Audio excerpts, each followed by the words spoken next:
வணக்கம். இது சமூக மீடியாவின் இன்றைய உலக செய்தி அறிக்கை. முதலில் தலைப்புச் செய்திகள். ஹார்மோஸ் ஜலசந்தி முற்றுகை, கப்பல் போக்குவரத்து குறித்து முரணான தகவல்கள், ராய்ட்டர்ஸ் அறிக்கை. ஹார்மோஸ் ஜலசந்தி விவகாரம், ட்ரம்ப் அழைப்பை நிராகரித்த ஐரோப்பிய நாடுகள், முறியடிக்கப்பட்ட ராணுவ கூட்டணி. ஹார்மோஸ் முற்றுகையை தளர்த்த அமெரிக்காவிற்கு சவுதி அழுத்தம், ஹவுதிகளின் பதிலடி குறித்து ரியாத் அச்சம். அமெரிக்கா ஈரான் அமைதி பேச்சுவார்த்தை துருக்கி அல்லது எகிப்திற்கு மாற்றப்பட வாய்ப்புள்ளதாக தகவல். ஈரான் மீதான ராணுவ நடவடிக்கையை நிறுத்த யுரேனியம் அகற்றம் கட்டாயம், இஸ்ரேல் பாதுகாப்பு அமைச்சர் அதிரடி. ஈரான் போர், உலக பொருளாதார மந்தநிலை குறித்து சர்வதேச நாணய நிதியம் கடும் எச்சரிக்கை. அமெரிக்க ஈரான் போர் நீடிக்க ரஷ்யா விரும்புகின்றது, ஐரோப்பிய ஒன்றியம் பகிரங்க குற்றச்சாட்டு. இனி விரிவான செய்திகள். Fourth Monkey Connect coming soon. அமெரிக்காவிற்கும் ஈரானுக்கும் இடையிலான அமைதி பேச்சுவார்த்தைகள் தோல்வியடைந்ததைத் தொடர்ந்து அதிபர் டொனால்ட் ட்ரம்ப் உத்தரவிட்ட பாரிய கடல் முற்றுகை தற்போது ஹார்மோஸ் ஜலசந்தியை ஒரு போர்க்களமாக மாற்றியுள்ளது. இந்த முற்றுகையின் தீவிரம் குறித்து அமெரிக்க தரப்பிலிருந்து முரணான தகவல்கள் வெளியாகியுள்ளமை சர்வதேச அளவில் பெரும் குழப்பத்தை ஏற்படுத்தியுள்ளது. அமெரிக்க ராணுவத்தின் மத்திய கட்டளை மையம் வெளியிட்டுள்ள அதிகாரப்பூர்வ தகவல்களின்படி ஆபரேஷன் எபிக் பியூரி என்ற பெயரில் இந்த மெகா முற்றுகை அமல்படுத்தப்பட்டுள்ளது. ஓமான் வளைகுடா வழியாக ஈரானிய துறைமுகங்களை நோக்கி பயணித்த 6 வர்த்தக கப்பல்கள் அமெரிக்க படைகளின் கடுமையான உத்தரவிற்கு இணங்கி தமது பயணத்தை தற்காலிகமாக நிறுத்தி திரும்பிச் சென்றுள்ளன. 10,000க்கும் மேற்பட்ட ராணுவ வீரர்கள், 10க்கும் மேற்பட்ட அதிநவீன போர் கப்பல்கள் மற்றும் போர் விமானங்கள் இந்த நடவடிக்கையில் ஈடுபடுத்தப்பட்டுள்ளன. அனுமதியின்றி எல்லை கடக்கின்ற கப்பல்கள் இடைமறிக்கப்பட்டு கைப்பற்றப்படும் என்று திட்டவட்டமாக அறிவிக்கப்பட்டுள்ளது. இருப்பினும் உணவு மற்றும் மருத்துவ பொருட்கள் போன்ற மனிதாபிமான உதவிகள் உரிய பரிசோதனைக்கு பின்னர் அனுமதிக்கப்படும் என்று தெரிவிக்கப்பட்டுள்ளது. அமெரிக்க ராணுவ முற்றுகை மிகவும் இறுக்கமாக இருப்பதாகவும் எந்த கப்பலும் கடக்கவில்லை என்று கூறி வருகின்ற வேளையில் வால் ஸ்ட்ரீட் ஜேர்னல் வெளியிட்டுள்ள செய்தி அதிர்ச்சியை ஏற்படுத்தியுள்ளது. அமெரிக்க அதிகாரிகளை மேற்கோள் காட்டி அந்த இதழ் வெளியிட்டுள்ள செய்தியின்படி கடந்த 24 மணி நேரத்தில் 20க்கும் மேற்பட்ட வர்த்தக கப்பல்கள் ஹார்மோஸ் ஜலசந்தியை கடந்து சென்றுள்ளதாக தெரிவிக்கப்பட்டுள்ளது. இந்த தகவலை தம்மால் உடனடியாக சரிபார்க்க முடியவில்லை என்று சர்வதேச செய்தி நிறுவனமான ராய்ட்டர்ஸ் குறிப்பிட்டுள்ளது. இந்த ராஜேந்திர முட்டுக்கட்டை மற்றும் கடல்சார் பதற்றம் காரணமாக உலக பொருளாதாரம் பெரும் பாதிப்பை சந்திக்க தொடங்கியுள்ளது. ஹார்மோஸ் ஜலசந்தியில் ஈரானுக்கு எதிராக ராணுவ நடவடிக்கைகளை முன்னெடுக்க அமெரிக்க அதிபர் ட்ரம்ப் விடுத்த அழைப்பை முக்கியமான ஐரோப்பிய நாடுகள் நிராகரித்துள்ளன. இதனால் மத்திய கிழக்கு விவகாரத்தில் சர்வதேச ஆதரவை திரட்டுவதில் அமெரிக்கா மீண்டும் ஒருமுறை தோல்வியை சந்தித்துள்ளதாக ப்ளூம்பெர்க் செய்தி வெளியிட்டுள்ளது. ஈரானின் கடற்கரைக்கு அருகில் கப்பல் போக்குவரத்தை பாதுகாக்க ஒரு கூட்டு கடற்படை தளத்தை உருவாக்க வாஷிங்டன் முயன்று வருகின்றது. ஆனால் பிரிட்டன் மற்றும் பிரான்ஸ் உள்ளிட்ட நாடுகள் இதில் இணைய தயக்கம் காட்டி வருகின்றன.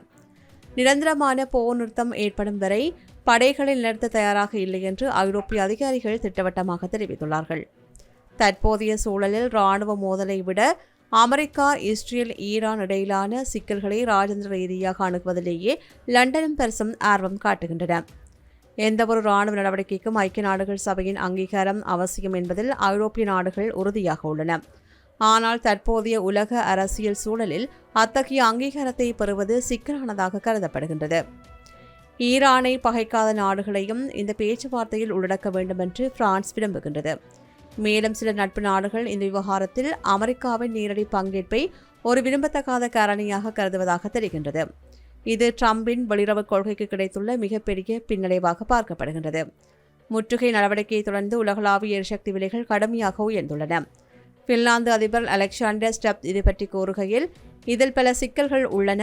தற்போதைய நிலையில் பெரும்பாலான சாதகமான அம்சங்கள் ஈரானின் கையில் உள்ளது என்று தெரிவித்தார். ஹார்மோஸ் ஜலசந்தி மீது அமெரிக்கா விதித்துள்ள கடல்சார் முற்றுகையை உடனடியாக முடிவுக்கு கொண்டுவருமாறு சவுதி அரேபியா அமெரிக்காவை வலியுறுத்தியுள்ளது. இந்த முற்றுகை ஈரானை விட தங்கள் நாட்டின் பொருளாதாரத்தையே அதிகம் பாதிக்கும் என்றும் பிராந்திய போர் வெடிக்கும் அபாயம் இருப்பதாகவும் சவுதி கவலை தெரிவித்துள்ளது. அமெரிக்காவின் இந்த முற்றுகைக்கு பதிலடியாக ஈரான் தன்னுடைய நட்பு அமைப்பான ஏமனின் ஹவுதி கிளர்ச்சியாளர்களை தூண்டிவிடக்கூடும் என்று சவுதி அதிகாரிகள் அஞ்சுகின்றனர். செங்கடலின் நுழைவாயிலான பாப்பல் மந்தீப் ஜலசந்தியை ஹவுதிகள் முடக்கினால் சவுதியின் எண்ணெய் ஏற்றுமதி முற்றிலும் முடங்கும் அபாயம் உள்ளது. நேரடி மோதலை தவிர்த்து தனது பினாமி அமைப்புகள் மூலம் செங்கடல் போக்குவரத்தை சீர்குலைக்க ஈரான் திட்டமிட்டுள்ளதாக ஆய்வாளர்கள் எச்சரிக்கின்றனர். உலகின் கடல்வழி எண்ணெய் வர்த்தகத்தில் 4வது ஒரு பங்கு ஹார்மூஸ் ஜலசந்தி வழியாக இடம்பெறுகின்றது. வளைகுடா நாடுகளின் பொருளாதார மையமாக கருதப்படும் இந்த நீரிணை முடக்கப்பட்டால் சவுதி அரேபியாவின் எண்ணெய் ஏற்றுமதி கடுமையாக பாதிக்கப்படும். சர்வதேச சந்தையில் சவுதியின் நம்பகமான விநியோகஸ்தர் என்ற அந்தஸ்து சிதையக்கூடும். ஏற்கனவே வளைகுடா நாடுகளின் விமான நிலையங்கள் மற்றும் எரிசக்தி நிலையங்கள் மீது ஈரான் நடத்திய ஏவுகணை தாக்குதல்கள் மீண்டும் தீவிரமடையக்கூடும். அதிபர் டொனால்ட் ட்ரம்ப் அறிவித்த இந்த முற்றுகையின் கீழ் ஈரானுக்கு செல்லும் அல்லது அங்கிருந்து வருகின்ற அனைத்து கப்பல்களையும் இடைமறிக்க அமெரிக்க கடற்படைக்கு உத்தரவிடப்பட்டுள்ளது. இதற்கிடையில் முற்றுகை தொடங்கிய பின் வளைகுடாவிலிருந்து வெளியேறிய முதல் கப்பலாக ஒரு சீன எண்ணெய் கப்பல் பதிவாகியுள்ளது. இந்த நெருக்கடி நீடித்தால் ஹார்மூஸ் ஜலசந்தி வழியான போக்குவரத்து மீண்டும் பழைய நிலைக்கு திரும்புவது கடினம் என்று தரவுகள் கூறுகின்றன.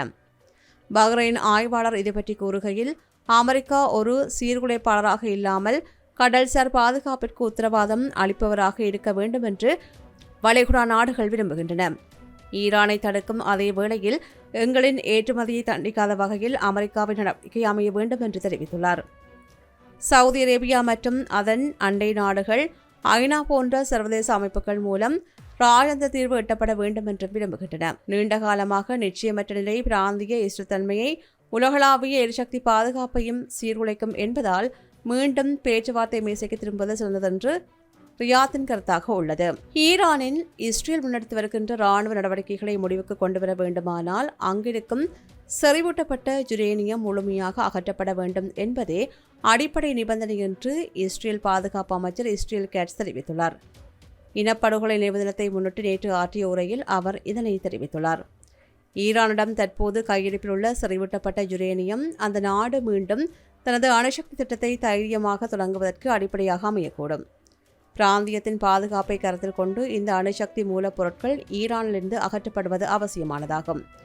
ஈரான் மீதான தற்போதைய இராணுவ மற்றும் பிராந்திய நடவடிக்கைகளை ஒரு முடிவுக்கு கொண்டு வருவதற்கான தொடக்க நிபந்தனையாக ஈரானிலிருந்து அந்த பொருளை அகற்றுவதை அமெரிக்காவும் இஸ்ரேலும் இணைந்து வரையறுத்துள்ளதாக அவர் சுட்டிக்காட்டினார்.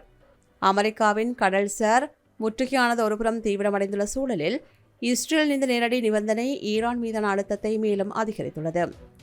செறிவூட்டப்பட்ட யுரேனியத்தை அகற்றுவது தொடர்பான பேச்சுவார்த்தைகளில் ஈரான் இணங்குமா அல்லது இராணுவ மோதல் மேலும் தீவிரமடையுமா என்பது உலக நாடுகளிடையே பெரும் கேள்வியாக உள்ளது. அமெரிக்கா மற்றும் ஈரான் நாடுகளுக்கிடையே நிலவி வருகின்ற போர் மேகங்களுக்கு மத்தியில் இஸ்லாமாபாத்தில் இடம்பெற்ற அமைதி பேச்சுவார்த்தைகள் எந்தவிதமான உடன்பாடும் இன்றி முறிந்துள்ளன. இது உலக அரங்கில் பெருங்கவலை ஏற்படுத்தியுள்ள நிலையில் அடுத்த கட்ட பேச்சுவார்த்தைகள் துருக்கி அல்லது எகிப்திற்கு மாற்றப்படலாம் என்ற புதிய தகவல்கள் வெளியாகியுள்ளன. இஸ்லாமாபாத்தில் அமெரிக்க துணை அதிபர் JD வான்ஸ் தலைமையில் சுமார் 21 மணி நேரம் நீடித்த இந்த பேச்சுவார்த்தை அணுசக்தி விவகாரத்தில் முட்டுக்கட்டையை சந்தித்துள்ளது. ஈரான் தனது யுரேனியம் செறிவூட்டல் திட்டத்திற்கு 20 ஆண்டுகள் தடை விதிக்க வேண்டும் என்று வாஷிங்டன் பிடிவாதம் பிடித்தது. இதனை முற்றாக நிராகரித்த தெஹ்ரான் 10 ஆண்டுகளுக்கு குறைவான காலத்தையே முன்மொழிந்தது. இந்த மோதலின் விளைவாக அமெரிக்க அதிபர் ட்ரம்ப் ஹார்மூஸ் ஜலசந்தி மீது 15 போர்க்கப்பல்களை கொண்டு பாரிய கடல் முற்றுகையை அறிவித்தார். ஜனநாயக பாதுகாப்பிற்கான அறக்கட்டளையின் ஆய்வாளர் ஜனன் சே இவற்றை கூறுகையில் இந்த தோல்வி குறித்து எச்சரிக்கையை விடுத்துள்ளார். ஈரான் இந்த பேச்சுவார்த்தை ஒரு ராஜதந்திர முயற்சியாக பார்க்காமல் தனது இராணுவ கட்டளை மையங்களை மறுசீரமைக்க கிடைத்த மூலோபாய வெற்றியாக கருதுவதாக அவர் குறிப்பிடுகின்றார். போர் நிறுத்தம் அறிவிக்கப்பட்ட 24 மணி நேரத்துக்குள்ளேயே பாரசீக வளைகுடா நாடுகள் மீது ஈரான் நடத்திய குண்டுவீச்சு நாங்கள் விதிகளுக்கு பணிய மாட்டோம் என்ற தெளிவான சமீட்சையாக பார்க்கப்படுகின்றது. ஏப்ரல் 8 அன்று அறிவிக்கப்பட்ட 2 வார கால போர் நிறுத்தம் விரைவில் முடிவுக்கு வரவுள்ள நிலையில் ஏப்ரல் 16 வியாழக்கிழமை அன்று மீண்டும் ஒருமுறை பேச்சுவார்த்தை நடத்த இருதரப்பும் திட்டமிட்டுள்ளன. இந்த முறை துருக்கி அல்லது எகிப்து முன்னிலை வகிக்கின்றன. ஜெனீவா மற்றும் இஸ்லாமாபாத் ஆகிய இடங்களும் பரிசீலனையில் உள்ளன.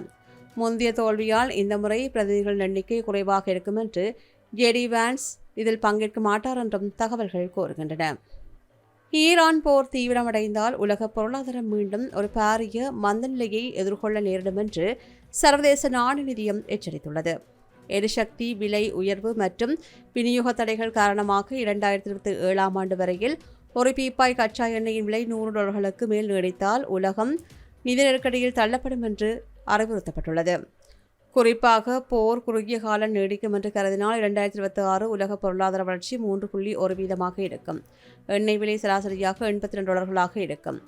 மோதல் நீடித்தால் எண்ணெய் விலை $100 உயர்ந்து உலக பொருளாதார வளர்ச்சி 2.5% குறையும். போர் ஆழமடைந்து எண்ணெய் விலை $110 $125 வரையில் உயர்ந்தால் உலக வளர்ச்சி 2.0% வீழ்ச்சியடையும். இது 2009 நிதி நெருக்கடி மற்றும் 2020 கோவிட் பெருந்தொற்றை போன்றது மோசமான மந்தநிலையை உருவாக்கும் என்று எச்சரித்துள்ளது. அமெரிக்கா மற்றும் ஈரான் இடையிலான போர் நீடிப்பது ரஷ்யாவின் சொந்த நலன்களுக்கு உகந்ததாக இருப்பதால் கிரெம்ளின் அதனை விரும்புவதாக ஐரோப்பிய ஒன்றியத்தின் தூதரக தலைவர் தெரிவித்துள்ளார். ஐக்கிய நாடுகள் பாதுகாப்பு சபையின் கூட்டத்தில் உரையாற்றிய அவர், ரஷ்யா தனது மறைமுக நோக்கங்களுக்காக ஈரானுக்கு தொடர்ந்தும் உதவி வருவதாக குறிப்பிட்டார். உக்ரைனுக்கு எதிராக ரஷ்யா போர் மற்றும் மத்திய கிழக்கில் நிலவுகின்ற மோதல் ஆகியவற்றை சுட்டிக்காட்டிய அவர், இரண்டாம் உலகப் போருக்கு பிறகு சர்வதேச சட்டங்கள் இவ்வளவு கடுமையாக சீர்குலைக்கப்பட்டதை உலகம் இதுவரையில் கண்டதில்லை என்று எச்சரித்தார். ஐநா பாதுகாப்பு சபையின் நிரந்தர உறுப்பினராக இருந்து கொண்டு ரஷ்யா இத்தகைய அக்கிரமங்களை செய்வதாக அவர் விமர்சித்தார். ரஷ்யா ஏன் ஈரானை தொடர்ந்தும் ஆதரிக்கின்றது மற்றும் இந்த போர் நீடிக்க வேண்டும் என்று விரும்புகின்றது என்பதற்கு அவர் சில முக்கியமான காரணங்களையும் முன்வைத்தார்.